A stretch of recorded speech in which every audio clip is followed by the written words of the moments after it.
We are back after recording episode 126 of H10, the podcast, Hanshin Tigers English News. And I am the main host of the podcast, but I could not possibly do it without JD and Sanjay. Thanks again, guys, for a great show today. Appreciate it, Sanjay.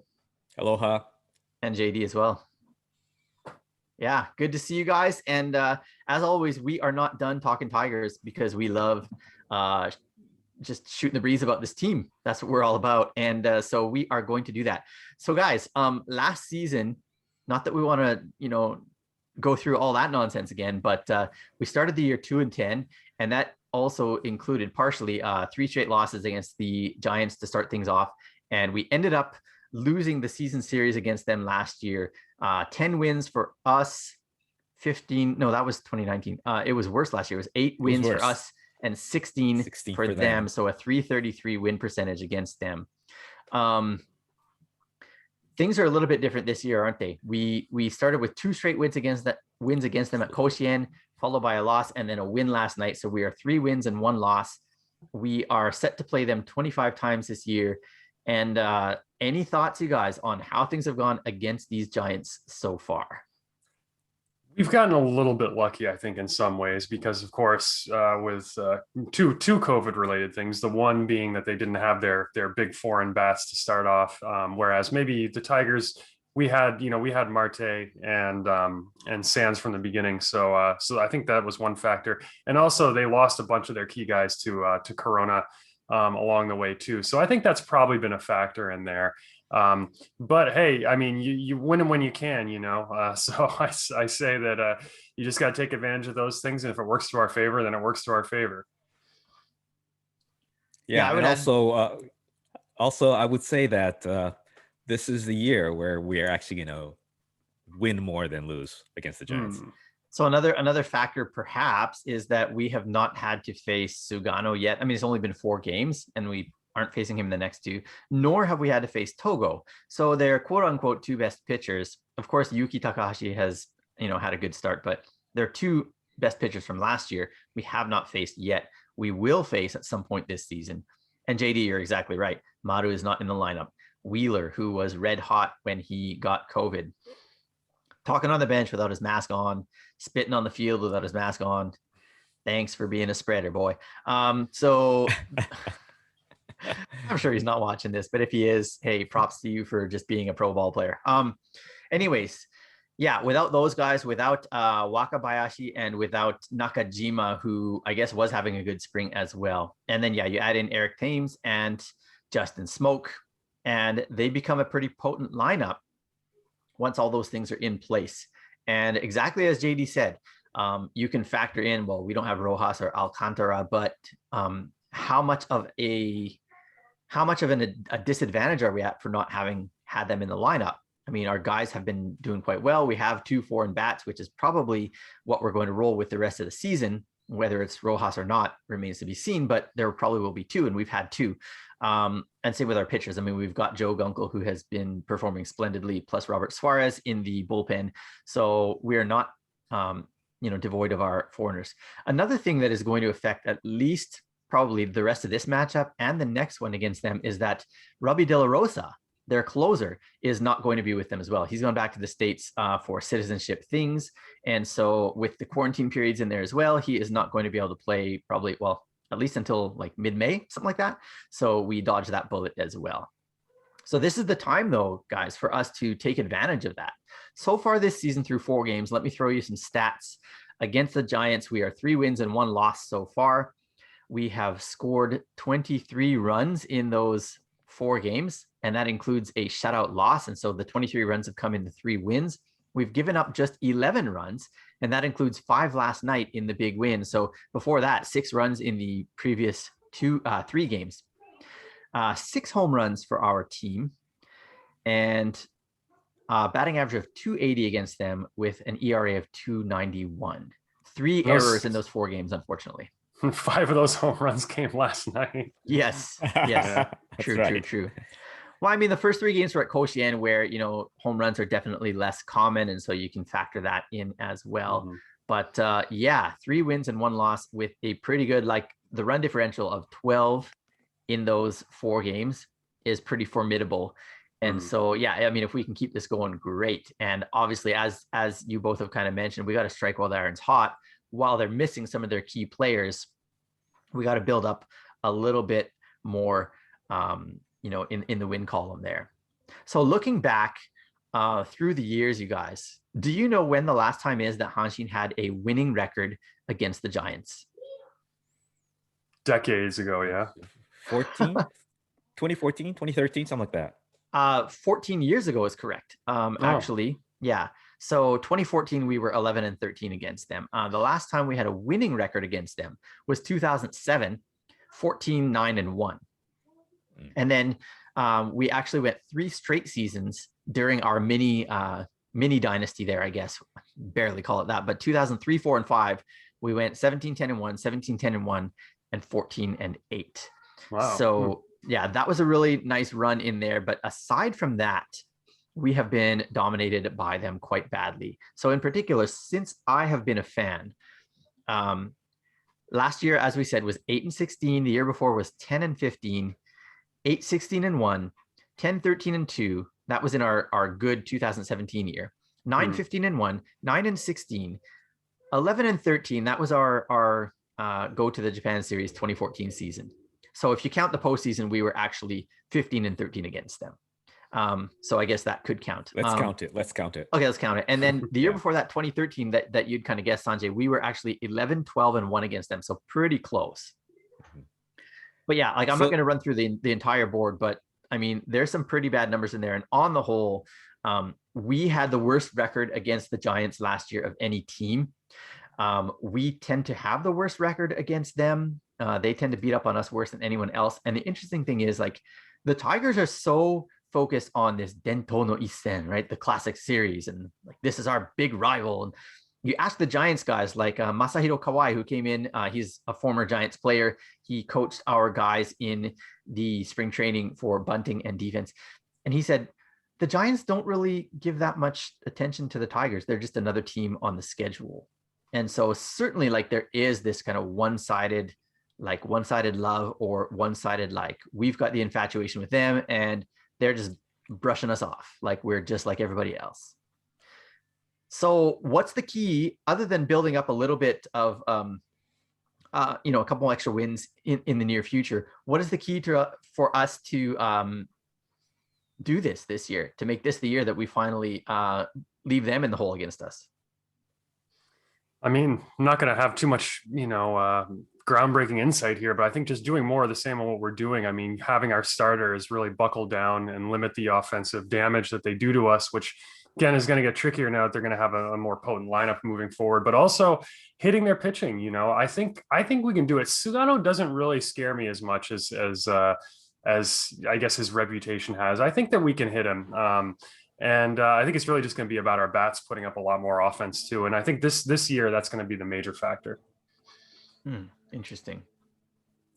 Yeah, I think our bats this year have the pop in them to go head to head against them. In years past, it seemed like our lineup wasn't as potent as theirs. And this year, I look at top to bottom. It's like, we can go head to head against them and come out ahead more often than not. Yeah, I would say it was kind of a David Goliath situation, especially in years past, where like we would have to string together multiple singles or maybe the occasional double, maybe, one home run every 3 games in order to somehow scrape out these wins against them. But as we've seen this season so far, we've got a 6-2 win, a 7-1 win, and a 10-5 win against this team. We're putting up big numbers against their team, against pitchers that, they expect to perform well. We've beaten up on Sanchez twice, but he is a guy that had a good record against everybody last season. And even against us, he was pretty good last season as well. So our lineup definitely does look a lot more potent. And I think you guys are onto something where that's going to be it. I think like having multiple home run threats in the lineup is a huge bonus for our team. I think that really our guys have been scrappy enough to scrape together these wins against the Giants in the past with the limited power that we had. But now with one swing of the bat, there's always the potential of the momentum turning tides. Even if we're down like 3 runs and we get like a 2-run home run or whatever, like that changes the game enough. It may not put it in our favor, but it certainly does put them back on their heels again. And just having the potential to do that in any given game is huge. I think the other thing too is as long as our pitchers continue to perform well, and even, we've got guys, to back them up, such as Chen, Alcantara, Takahashi will come back at some point this year, and others. If we are limiting them, if we're able to stay in games and keep things tight, I think we've got a good chance on any given day. And I think too, knowing, not that I want to play for ties, but knowing that the game is only going 9 innings is going to factor in some as well. I kind of wonder, like, how many ties is our team going to end up with? Because currently this 0 ties, and being the only team in NPB with 0, I don't know how long that's going to continue, but I think it does show that our team is strong. I mean, we're not petering out at the end. We're not being caught up, and we're also not just catching up and being satisfied with an even score at the end. Well, apparently, I mean, I don't know what the actual number is, but I think every game or almost every game at least that we've scored first, we've ended up winning. Every game. So every single game, right? Yeah. So yeah, we're finishing the games and we're winning the ones that we finish. So it's nice to see a big 0 in the tie column there. One thing I think that's interesting about this team is you look at our lineup. There's no easy outs, right?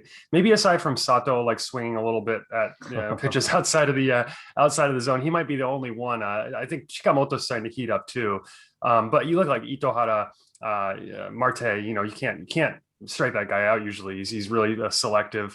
Oyama, man, just to knock a run in when there's someone on base. Jerry Sands is Jerry Sands. You look at Umeno, who's got like a 600 plus, batting average with runners in scoring position.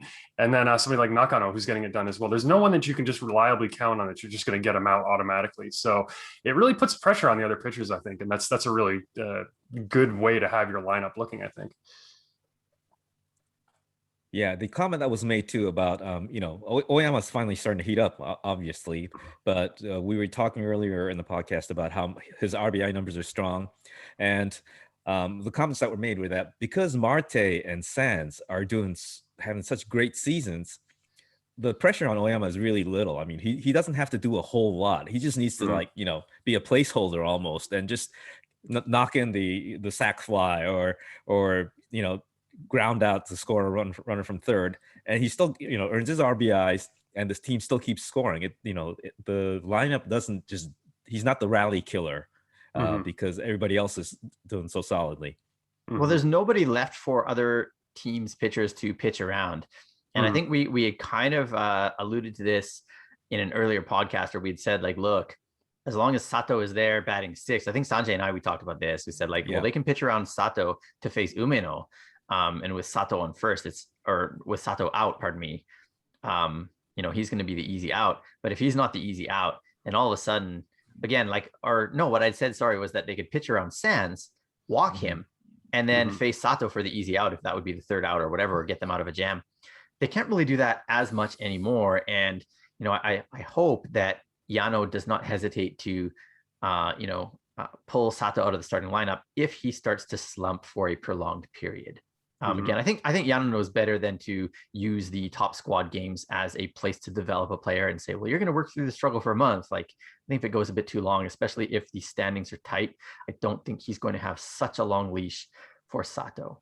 And nobody needs to worry about that. I mean, Sato's going to be a fantastic player for many, many years. He's already way exceeding the expectations. So if that does happen, don't go jumping off and don't Dotonbori, into the river there or anything. It's not the end of the world. He'll be back up and he'll be an effective player for a long time, I think.